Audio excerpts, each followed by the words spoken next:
सबसे पहले आप ये बताइए कि हम किस व्यक्ति को सफल मानते हैं? उसे जिसने काफी लंबे समय तक बहुत मेहनत की लेकिन परिणाम बड़े नहीं आए, या फिर उसे जिसने मेहनत तो पहले व्यक्ति की तरह ही की लेकिन बहुत ही बड़े परिणाम लेकर आया? जाहिर है कि जिसके परिणाम बड़े होंगे वही सफल माना जाता है। लोग परिणाम देखते हैं, उसके पीछे की मेहनत को नहीं देखते। तो बड़े परिणाम लाने के लिए हमें क्या करना होगा? बड़ा परिणाम लाने के लिए हमें कुछ बड़ा करना होगा। बात सही है, लेकिन कुछ बड़ा करना इतना आसान नहीं होता। हम ऐसा क्या करें कि कुछ बड़ा कर सके? दोस्तों, बड़ा करने के लिए बड़ी प्लानिंग की जरूरत होती है। इसके लिए हमें अपने लिए कोई बड़ा लक्ष्य बनाना होगा। जितना बड़ा लक्ष्य होगा उतने ही बड़े परिणाम हमें मिलेंगे। बात तो ये भी सही है, लेकिन बड़ा लक्ष्य बनाने के लिए हमें क्या करना होगा? ये प्रश्न इसलिए पूछ रहा हूं क्योंकि दुनिया में बहुत ही कम लोग बड़ा लक्ष्य बनाते हैं। सच तो ये है कि बड़ा लक्ष्य खुद के सामने रखना हर किसी की बात नहीं है, लेकिन फिर भी यदि हम बड़ा लक्ष्य खुद के सामने रखना चाहें तो इसके लिए हमें क्या करना होगा? बड़ा लक्ष्य खुद के सामने रखने के लिए हमें बड़ा सोचना होगा। जी हाँ, कुछ बड़ा सोचकर ही हम बड़े परिणाम हासिल कर सकते हैं। हमारी बड़ी सोच ही हमें बड़ी लक्ष्य पाने के लिए प्रेरित करेगी। जितना बड़ा लक्ष्य होगा उसे प्राप्त करने के लिए हम उतने ही बड़े काम करने के लिए खुद को प्रेरित करेंगे। जब काम बड़े होंगे तो रिजल्ट भी बड़े मिलेंगे। और दोस्तों, जब परिणाम बड़े होंगे तभी तो हम सफल बनेंगे। तभी तो लोग ये दुनिया हमें एक सफल इंसान के रूप में मानेगी। यही तो हम सभी चाहते हैं कि पूरी दुनिया के सामने हम एक सफल इंसान बनकर सामने आए। तो अब ये स्पष्ट है कि हमारी बड़ी सोच ही हमें सफल इंसान बना सकती है। अगर ऐसा है तो समस्या क्या है? कोई भी बड़ा सोचकर सफल इंसान बन सकता है। लेकिन दोस्तों, ये इतना आसान नहीं है। यदि ये इतना ही आसान होता तो बड़ा सोचना कौन सी बड़ी बात है? हर कोई बड़ा सोच सकता है, फिर हर कोई सफल बन सकता है। जी नहीं, सच तो ये है कि हम सभी बड़ा सोच तो सकते हैं लेकिन बड़ा सोचते ही नहीं है। यही सबसे बड़ी समस्या है। हम सभी के अंदर बड़े से बड़ा सोचने की शक्ति है, लेकिन फिर भी हम बड़ा नहीं सोचते। हम लोग बड़े सपने तो बहुत देखते हैं लेकिन बड़ा सोचते नहीं है। हम लोग बड़ी सफलता तो पाना चाहते हैं लेकिन उसको प्राप्त करने के लिए कुछ बड़ा सोच नहीं पाते। हम लोग करोड़पति या अरबपति तो बनना चाहते हैं लेकिन अरबपतियों जैसी सोच नहीं रख पाते। अब सबसे बड़ा सवाल ये है कि हम लोग बड़ा सोचते क्यों नहीं है? प्रश्न का उत्तर जानकर आपको आश्चर्य होगा, क्योंकि उत्तर ये है कि बड़ा सोचने के लिए बड़ी हिम्मत की जरूरत होती है। हर कोई ये हिम्मत नहीं दिखा पाता, इसलिए वह बड़ा नहीं सोच पाता। अगर आपसे कोई कहे हर साल 1 लाख रुपए कमाना है तो ये साधारण लगेगा, लेकिन अगर वही लक्ष्य हर महीने या हर दिन 1 लाख रुपए कमाने का हो तो क्या आप इसे संभव मानेंगे? अब सोचिए, हर घंटे 1 लाख कमाने का लक्ष्य, क्या ये असंभव लगता है? बड़ी सोच अक्सर असंभव लगती है, लेकिन यही असंभव को संभव बनाने का पहला कदम है। महाभारत की एक कथा के अनुसार बड़ी सोच और अटूट विश्वास से संभव भी संभव बनाया जा सकता है। अर्जुन ने बचपन में ही अपने लक्ष्य को तय कर लिया था, धनुर्विद्या में अद्वितीय बनने का। उनकी बड़ी सोच और दृढ़ निश्चय ने उन्हें महाभारत का सबसे महान धनुर्धर बनाया। जब द्रौपदी के स्वयंवर में मछली की आंख भेदने की चुनौती सामने आई और उसमें एक विशेष लक्ष्य था, मछली की आंख को भेदना। स्वयंवर का नियम था कि जो व्यक्ति मछली की आंख पर अपने बाण से निशाना लगाएगा वही द्रौपदी का पति बनेगा। ये एक कठिन और असाधारण चुनौती थी। इस चुनौती को देखकर कई राजकुमारों ने अपनी शक्ति और कौशल दिखाने की कोशिश की, लेकिन कोई भी इसे सही से नहीं कर पाया। उस समय एक युवक आया जिसने खुद को साबित करने का फैसला किया। वह युवक पूरी तरह से एकाग्र था, उसकी सोच बहुत ही बड़ी थी। उसने सिर्फ मछली की आंख पर ध्यान केंद्रित किया और किसी भी अन्य बातों पर ध्यान नहीं दिया। उसने अपनी पूरी ताकत और कौशल का इस्तेमाल किया और मछली की आंख को भेद दिया। उसकी बड़ी सोच और विश्वास ने उसे सफलता दिलाई। दोस्तों, महाभारत के युद्ध के समय जब भगवान श्री कृष्ण ने अर्जुन को गीता का उपदेश दिया था, अर्जुन युद्ध के मैदान में भ्रमित और निराश हो गए थे। उन्हें यह समझ नहीं आ रहा था कि वह किसके लिए लड़ रहे हैं और क्या सही है और क्या गलत। वह युद्ध से बचने का प्रयास कर रहे थे क्योंकि उन्हें यह युद्ध कठिन और खतरनाक लग रहा था। लेकिन भगवान श्री कृष्ण ने उन्हें समझाया कि इस जीवन का उद्देश्य से बड़ी सोच रखना है और उस पर विश्वास करना है। उन्होंने कहा, तुम केवल कर्तव्य निभाओ, बाकी सब कुछ भगवान के ऊपर छोड़ दो।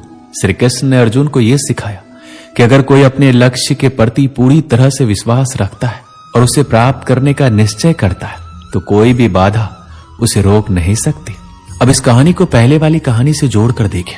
जैसे उस युवक ने मछली की आंख पर पूरा ध्यान केंद्रित किया, उसे भेद दिया, वैसे ही अर्जुन ने श्री कृष्ण के उपदेश को समझा और अपनी बड़ी सोच और विश्वास के साथ युद्ध मैदान में उतरे।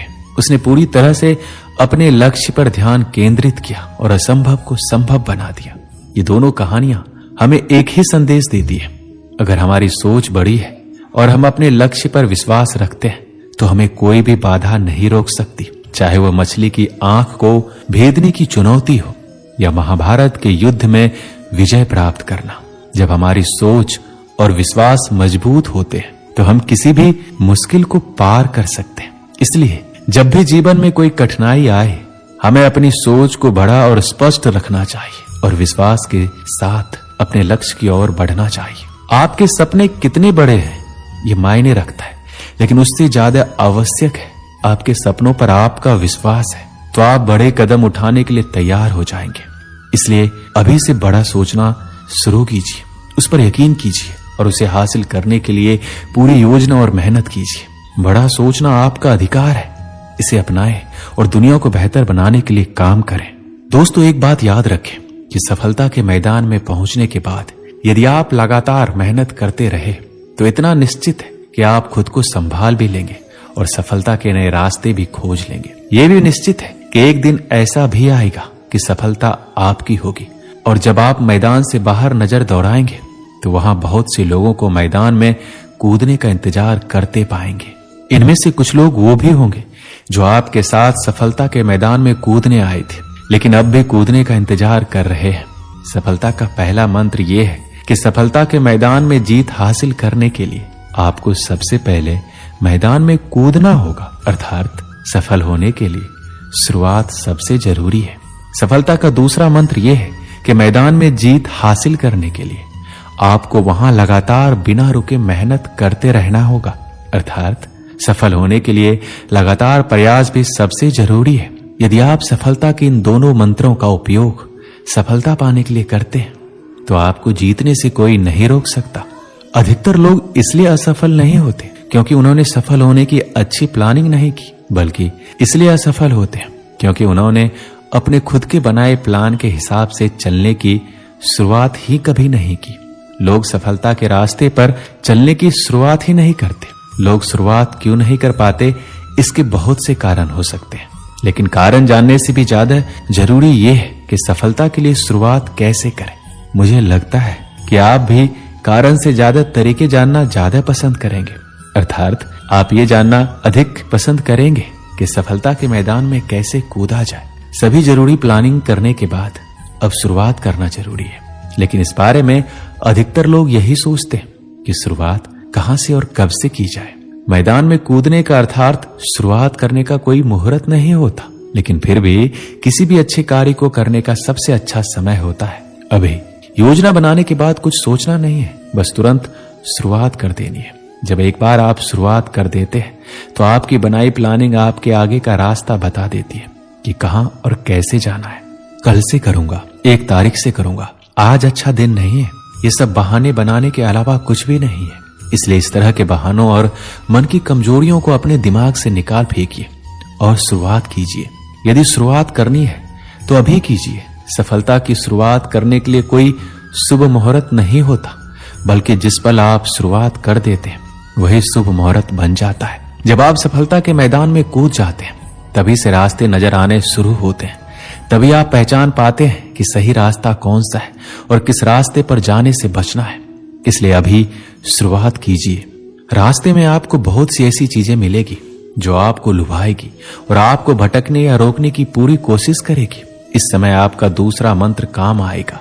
वो मंत्र है सफलता के रास्ते पर बिना भटके हुए लगातार चलना। सफलता के मैदान में हारने वाले लोगों की हार की सबसे बड़ी वजह स्थिरता का ना होना होता है। आपको यही स्थिरता बना के हमेशा रखना है।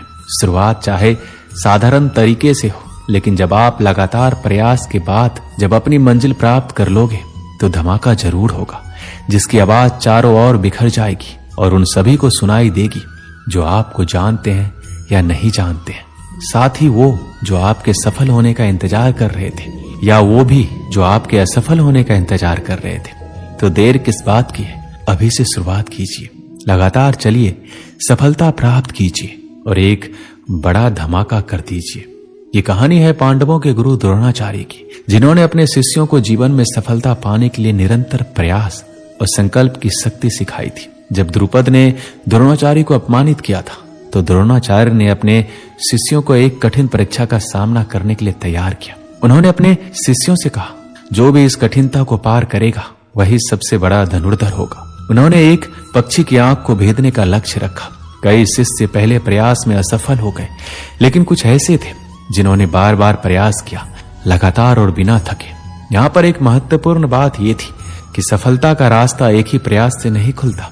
महाभारत की तरह जीवन में भी निरंतर प्रयास और कठिनाई के बावजूद सही दिशा में बढ़ते रहना ही सफलता की कुंजी है। सभी शिष्यों में से केवल एक ने सही दिशा में और निरंतरता से लक्ष्य को भेद दिया। ये वही शिष्य था जिसने लगातार प्रयास किया और कभी हार नहीं मानी। वही शिष्य महान धनुर्धर बना और यह सब संभव हुआ सिर्फ निरंतरता के कारण।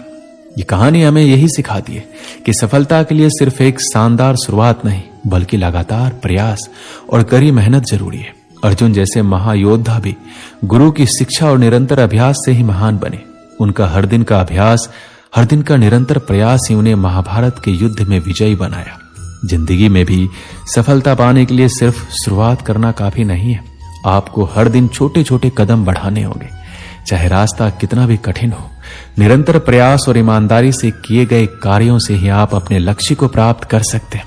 महाभारत की ये कहानी हमें सिखाती है कि जो निरंतर प्रयास करता है वही अंत में सफलता को हासिल करता है। जीवन में चाहे कितनी भी कठिनाइयां आए, अगर हम एक लक्ष्य पर निरंतर ध्यान केंद्रित करें तो सफलता निश्चित रूप से हमारे कदम चूमेगी। तो अगर आप सफल होना चाहते हैं तो शुरुआत कीजिए और निरंतर प्रयास करते जाइए। आपको जो करना है उसे पूरी मेहनत और नियमितता से करें। जैसे महाभारत के महान योद्धाओं ने किया, वैसे ही आप भी अपनी सफलता की ओर बढ़ें। दोस्तों, इस वीडियो में बस इतना ही। मिलते हैं अगली वीडियो में। अपना ख्याल रखिएगा। जय श्री कृष्ण।